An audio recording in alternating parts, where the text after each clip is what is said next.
okurugera habashaho ahirwa reri erya Kinoni Health Center yakana omukazi wo guca obutungiridia ow'emyaka 18 okuruga omu kyaro kya Kitunguru omugomborora ya Rugando muri district ya Rwampara aizira ahirwa rushaha nka 8 z'ekiro na n'omushaija wari kuza kuzaara then kubwaza kushesho mukashesho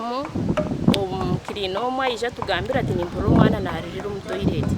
ahi twaza kushikira ahirwa reri twashanga omwerere w'omwishiki ogu baheza kumwiha omuri kamina kandi abashaho nibagira ngu ari omu mbeera nungi taine shonga twamusindika mbarra kugira ngu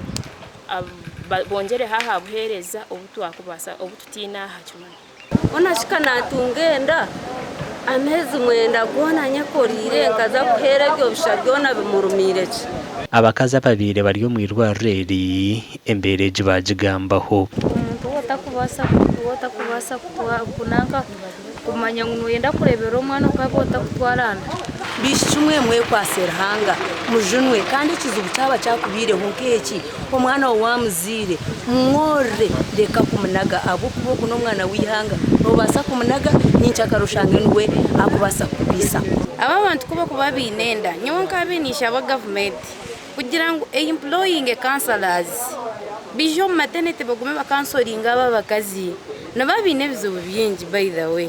polisi tabasa kugamba nitwe yahika hamwanya ogu bitu yashanga omwana bamwihireyo nokwekuraganisa kuno baza kutandika omuhigo gw'omwishiki ogu obwo kucondoza kuri kugenda omu maisho aha bwa TV West ndi Elias Rutugusa.